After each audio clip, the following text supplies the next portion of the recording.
Hello guys, it's teacher Yolanda here again, now ready for our session 6. For this session we're going to need only our English notebook. Remember that you should have your April cover in your English notebook ready. Okay, so let's start. A long time ago, I don't remember when, but in your English notebook somewhere, we should have this thing, the zero conditional. We saw zero conditional before.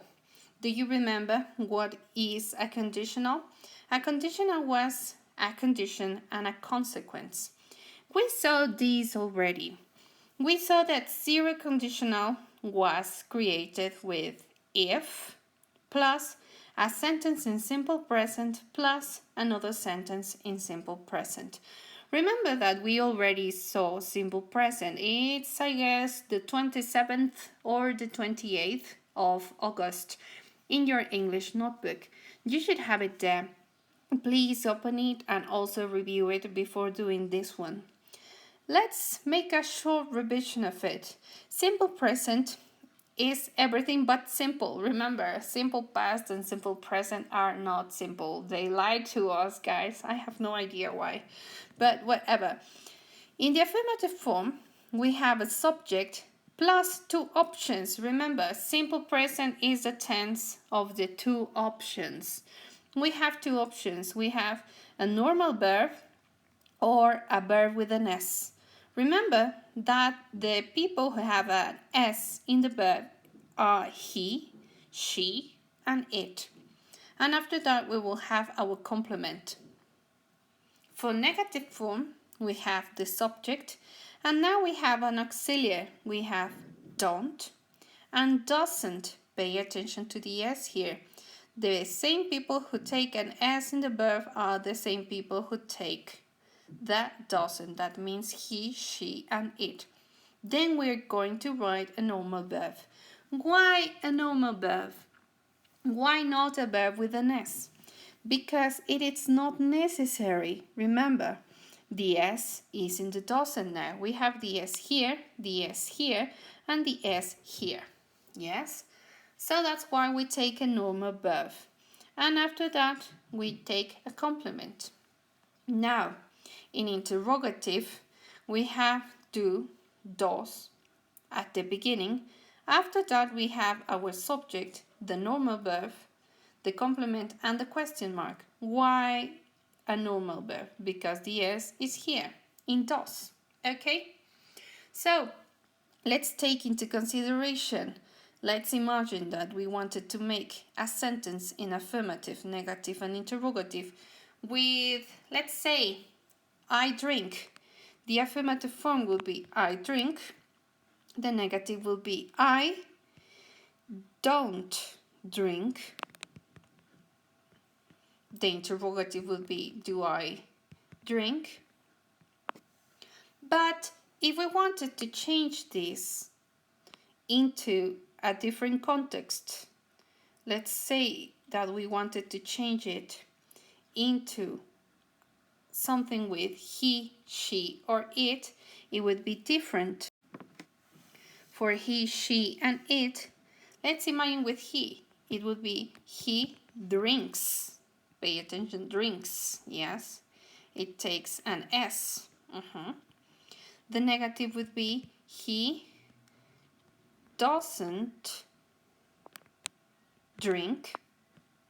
The interrogative, does he drink? So finally we can see the examples here in action. When it comes to the first option, normal verb, negative, don't, and the normal verb.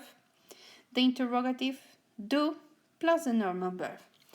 Now, when we talk about a person that takes an S, it would be the subject plus the verb with an S. In the negative, the subject doesn't and a verb without the S, because the S is here. That's why I put it with capital letter. Does he drink would be the question because we have the S here. Remember that simple present is used for routines, basically, and things that don't change from a moment to another. Again, this is not a new topic, it's a revision. This takes us to the new topic. Today we're going to talk about this thing over here. This thing here is called the first conditional. Now, this is new. The zero conditional, which we have used before, is for always true causes and consequences. I use it like that because it is very important. I mean, it's so important that I put it in capital letters, but in case you don't get it, I'll do it with a lightsaber. It's always true, okay? Always true. Pay attention to that. But in comparison, the first conditional is not for always true things. It's for very probable causes and consequences. So this must be true. This it's only probable. Let's pay attention and let's check what we have as examples. Now let's picture these examples. In here it says zero conditional again for always true things. One example is, remember we did that before. If you mix yellow and blue, you get green. When is that true? It's always true. You don't get a different color. You don't get purple from one day to another. Next one is, when it's time to go home, the bell rings. That's obviously talking about the school. So every time it's time to go home, the bell rings at school. And that is always true. Unless, of course, the bell's broken. Now, in first conditional, remember it is for very probable causes and consequences. So look at this. It says, if you don't wear a sweater in winter, you'll get sick. Is that always true? Not necessary, but it's very probable. I mean, if you get too cold, you may get a cold. Now, if the teacher needs to teach something, she'll make a summary. Do I make summaries of everything? Not necessarily, but when it's something new and something that I would like to teach you, well, most likely it's I'm going to make a summary, so I'll make a summary. Yes? So, analyze this too. Can you see any differences in the grammar structure? Pay attention. If you mix yellow and blue, you get green. What is the tense? The tense is mix. What is mix? Mix is simple present. Then you get green. So both the cause and the consequences are simple present. Now let's pay attention to our new topic. First conditional. If you don't wear a sweater, then again, it's simple present. If you don't wear a sweater in winter, you'll get sick. And no, it's not. Now the second part is future will. Can you see that? Let's see if that repeats in the other time.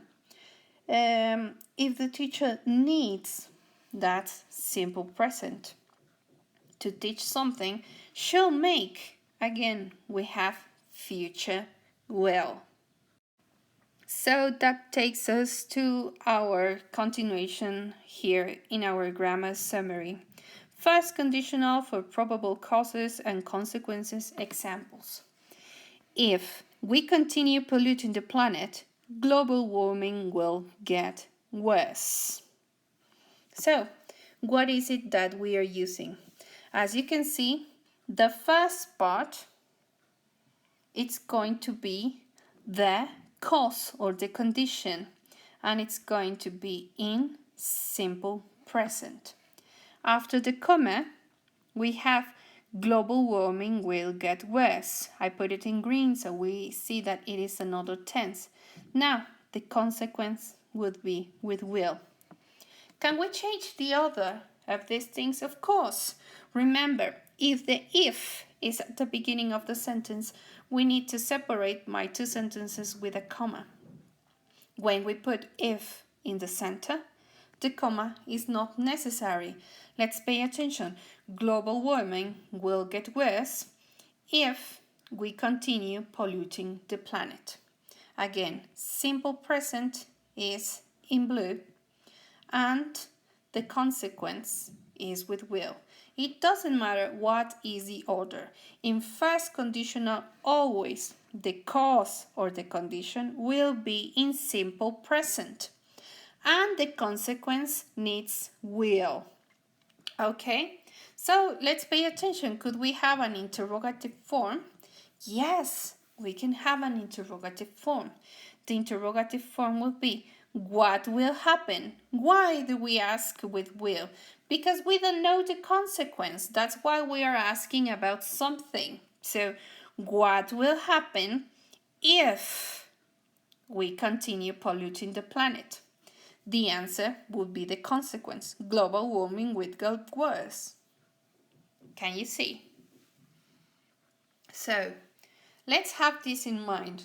The cause, it's always with simple present, and the consequence, it's always with will. Having that in mind, I copied and pasted here so we don't forget about it. Let's look at example number 2. If Lucy doesn't do her homework, she won't have good grades. Is that always true?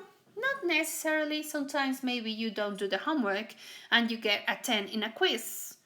It doesn't necessarily mean that you won't have a great quiz, but it's very probable. Now, let's invert the order.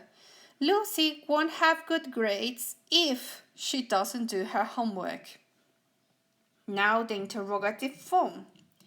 What will happen if Lucy doesn't do her homework? She won't have good grades. Can you see? So this is what we need to memorize now. The cause or condition always will be in simple present. The consequence with future will. Remember that will has the easiest formula ever. Do you remember that? Future will only takes the subject and we need a will or a want if it's negative. And after that, we need the normal verb. Yes? Remember that the correct grammar name of the normal verb is actually a stem form of a verb. Yes, it's a stem form of a verb. So, the stem form of a verb is what in Spanish we would call el tallo del verbo, la forma del tallo. They mean that the verb is like a flower. So the beginning of the verb is the stem form. Remember, that is our formula, and it's quite easy, and we have also seen future will before. For today's PDF file, I've given you some exercises to complete practicing this new topic. Remember, it's first conditional for very probable causes and consequences. So, let's check our answers of these exercises later in our Zoom meeting. So that will be all for today. So, take care, kids. See you in a moment. Bye.